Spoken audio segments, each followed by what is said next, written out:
You, John Fitzgerald Kennedy, do solemnly swear. I, John Fitzgerald Kennedy, do solemnly swear. That you will faithfully execute the office of President of the United States. That I will faithfully execute the office of President of the United States. And will, to the best of your ability.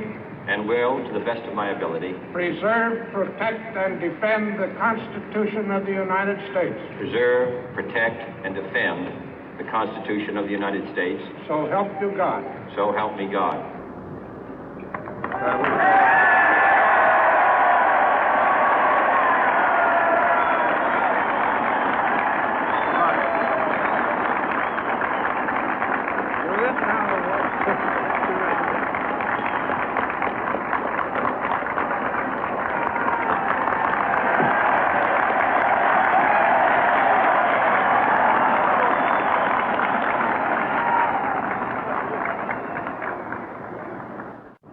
Vice President Johnson, Mr. Speaker, Mr. Chief Justice, President Eisenhower, Vice President Nixon, President Truman, Reverend clergy, fellow citizens. We observe today not a victory of party, but a celebration of freedom, symbolizing an end as well as a beginning, signifying renewal as well as change. For I have sworn before you and Almighty God the same solemn oath our forebears prescribed nearly a century and 3/4 ago. The world is very different now, for man holds in his mortal hands the power to abolish all forms of human poverty and all forms of human life. And yet the same revolutionary beliefs for which our forebears fought are still at issue around the globe. The belief that the rights of man come not from the generosity of the state, but from the hand of God. We dare not forget today that we are the heirs of that first revolution. Let the word go forth from this time and place to friend and foe alike that the torch has been passed to a new generation of Americans born in this century, tempered by war, disciplined by a hard and bitter peace, proud of our ancient heritage, and unwilling to witness or permit the slow undoing of those human rights to which this nation has always been committed and to which we are committed today at home and around the world.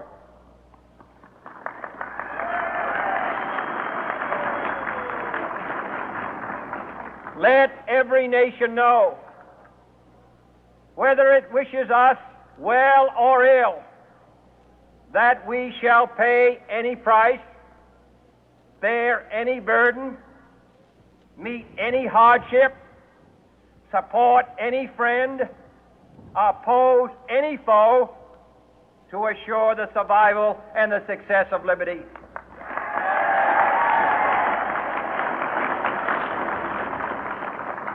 This much we pledge and more. To those old allies whose cultural and spiritual origins we share, we pledge the loyalty of faithful friends. United, there is little we cannot do in a host of cooperative ventures. Divided, there is little we can do, for we dare not meet a powerful challenge at odds and split asunder.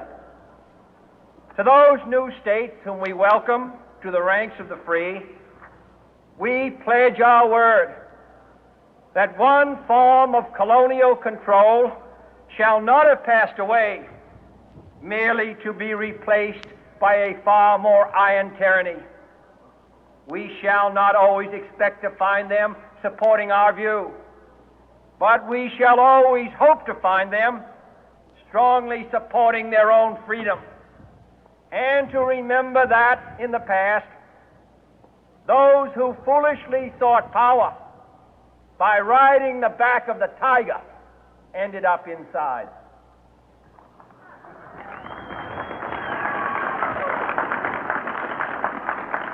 To those people in the huts and villages of half the globe struggling to break the bonds of mass misery, we pledge our best efforts to help them help themselves for whatever period is required, not because the communists may be doing it, not because we seek their votes, but because it is right. If a free society cannot help the many who are poor, it cannot save the few who are rich.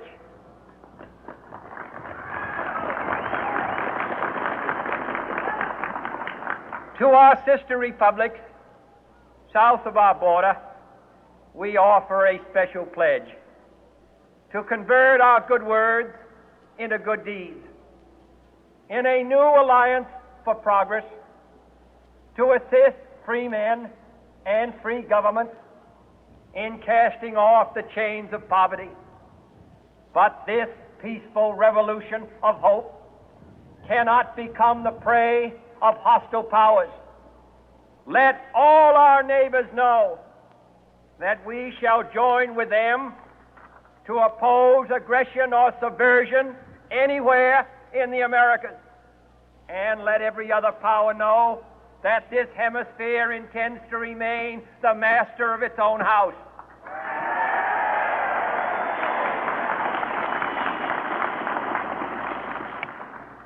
To that World Assembly of Sovereign States, the United Nations, our last best hope, in an age where the instruments of war have far outpaced the instruments of peace, we renew our pledge of support to prevent it from becoming merely a forum for invective, to strengthen its shield of the new and the weak, and to enlarge the area in which its writ may run. Finally, to those nations who would make themselves our adversary, we offer not a pledge, but a request that both sides begin anew the quest for peace. Before the dark powers of destruction, unleashed by science, engulf all humanity in planned or accidental self-destruction, we dare not tempt them with weakness, for only when our arms are sufficient beyond doubt can we be certain beyond doubt that they will never be employed. But neither can two great and powerful groups of nations take comfort from our present course, both sides overburdened by the cost of modern weapons, both rightly alarmed by the steady spread of the deadly atom, yet both racing to alter that uncertain balance of terror that stays the hand of mankind's final war. So let us begin anew, remembering on both sides that civility is not a sign of weakness, and sincerity is always subject to proof. Let us never negotiate out of fear, but let us never fear to negotiate.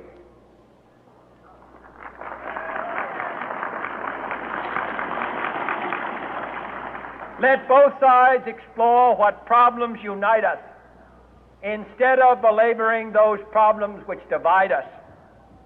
Let both sides, for the first time, formulate serious and precise proposals for the inspection and control of arms, and bring the absolute power to destroy other nations under the absolute control of all nations.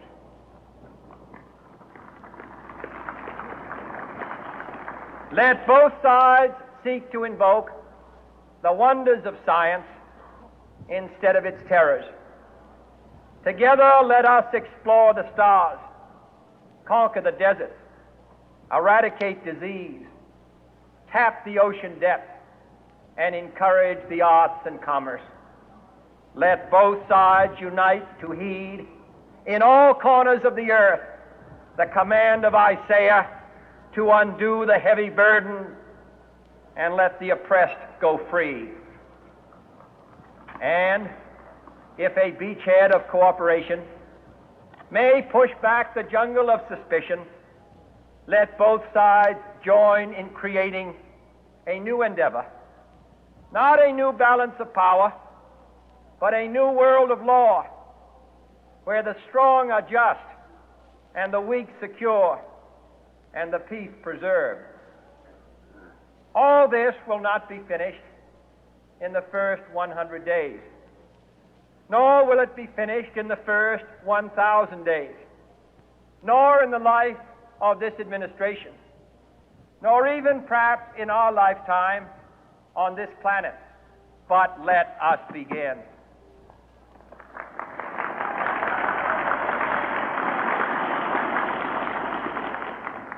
In your hands, my fellow citizens, more than mine, will rest the final success or failure of our course.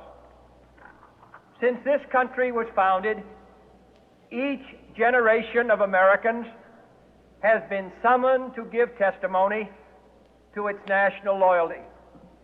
The graves of young Americans who answered the call to service surround the globe. Now the trumpet summons us again, not as a call to bear arms, though arms we need, not as a call to battle, though in battle we are, but a call to bear the burden of a long twilight struggle, year in and year out, rejoicing in hope, patient in tribulation, a struggle against the common enemies of man, tyranny, poverty, disease, and war itself. Can we forge against these enemies a grand and global alliance, north and south, east and west, that can assure a more fruitful life for all mankind? Will you join in that historic effort?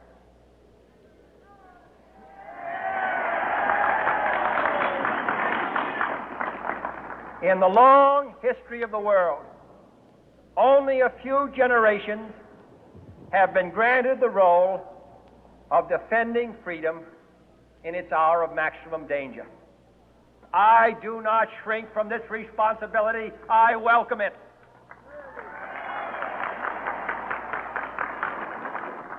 I do not believe that any of us would exchange places with any other people or any other generation.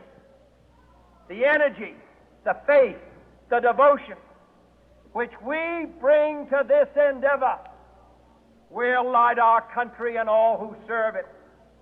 And the glow from that fire can truly light the world. And so, my fellow Americans, ask not what your country can do for you. Ask what you can do for your country.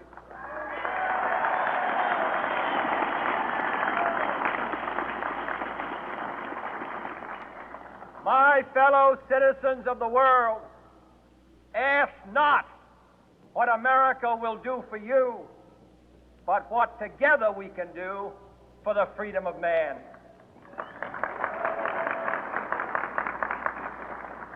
Finally, whether you are citizens of America or citizens of the world, ask of us here the same high standards of strength and sacrifice which we ask of you.